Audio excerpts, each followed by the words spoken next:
हरियाणा में HSGPC चुनाव को लेकर कल सुबह यानी 19 जनवरी सुबह 8 बजे से शाम 5 बजे तक वोट डाले जाएंगे। जहां एक ओर चुनाव को लेकर प्रत्याशियों की बेचैनी बढ़ी है, तो वहीं दूसरी ओर सिख संगत में इस चुनाव को लेकर काफी उत्साह नजर आ रहा है। मतदाताओं का कहना है कि हरियाणा में पहली बार अलग से HSGPC के चुनाव हो रहे हैं। इन चुनावों के बाद हरियाणा में गुरुद्वारों की स्थिति पूरी तरह से बदल जाएगी। मतदाताओं का ये भी कहना है कि जो पैसा पंजाब के गुरुद्वारे में लगता था, अब वो हरियाणा के गुरुद्वारे में लगेगा। कुछ लोगों का ये भी कहना है कि जो प्रत्याशी जीत कर आएगा वो स्वास्थ्य, शिक्षा और रोजगार पर ध्यान देगा। सर, बहुत उत्साह है। इसका कारण ये है कि पहले जो भी गुरुद्वारों का पैसा था, गोलकों का, वो पंजाब जाता था। यहाँ इन्वेस्टमेंट बहुत कम होती थी। पंजाब में इन्होंने बहुत सारे स्कूल, डिस्पेंसरीज, हॉस्पिटल खोले हुए हैं, लेकिन यहाँ नहीं है।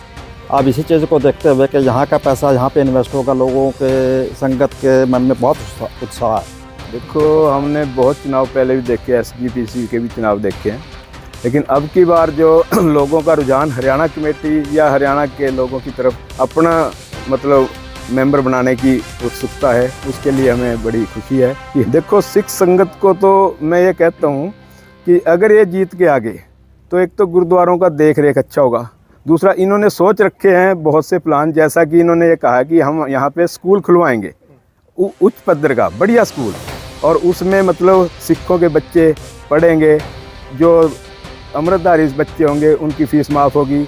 और इन्होंने ये भी कहा है कि हम यहाँ पे मतलब गतका पार्टियाँ और घर घर में मतलब जो इलाके के गुरुद्वारा साहब हैं, वहाँ पे हर गुरुद्वारा साहब में महीने में 5 दिन के लिए हम कथावाचक वगैरह भेजेंगे, जिससे कि सिक्खी का प्रचार हो और बच्चों को सिक्खी की तरफ जोड़ें ताकि वो नशों से मुक्त हो जाएं।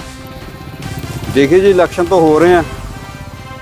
जो सिख संगत है, बहुत ज़्यादा चाव है उनमें, और बहुत बड़ा एक अपना इलेक्शन समझ रहे हैं। हर कैंडिडेट, हर वर्कर आप अपने तरीके से मेहनत कर रहा है।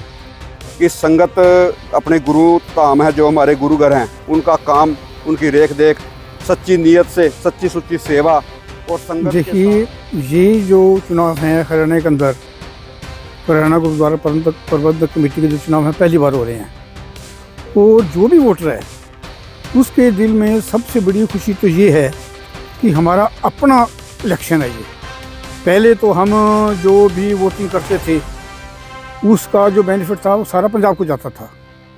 अब जो ये वोटिंग हो रही है ये हमारे हरियाणा की है, और जो भी गुरुद्वारे का पैसा है हरियाणा के गुरुद्वारों के अंदर लगेगा, जिससे यहाँ के गुरुद्वारों की जो रेख देख है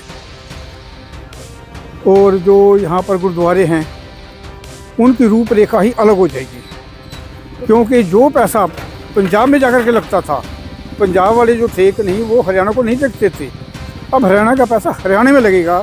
इसलिए जो संगत है, हरियाणा की जो जनता है, उसके लिए इसके बारे में बहुत ही खुशी है कि हम अपनी कमेटी को जिताने की कोशिश करेंगे। दूसरी ओर यमुनानगर में प्रशासन ने चुनाव को लेकर अपनी तैयारी पूरी कर दी है। सहायक चुनाव अधिकारी सुदेश मेहरा की माने तो चुनाव को लेकर सुरक्षा के पुख्ता इंतजामात किए गए हैं। घिलौर गांव में बनाए गए बूथ को संवेदनशील श्रेणी में रखा गया है, जहां पर पुलिस फोर्स की अतिरिक्त तैनाती की गई है। गुरुद्वारा प्रबंधक कमेटी के रिगार्डिंग जितने भी अभी तक हमारी ट्रेनिंग वगैरह सब कुछ होके, और आज हमने फाइनली पार्टीज़ को जो कंसर्न बूथ थे वहाँ पर भेज दिया गया है। 08 रादौर हमारा वार्ड नंबर है, और इसमें टोटल 7 बूथ बनाए गए हैं। 3 रादौर, 4 सरस्वती नगर में। रादौर में है रादौर, टोपरा कला, गिलोर। सरस्वती नगर में सरस्वती नगर, ऊंचा चांदना और बबोल, तलाकोर। टोटल 7 तो हमारे बूथ हैं, और सारे में हमारे हैं 6754 टोटल वोटर्स हैं जी।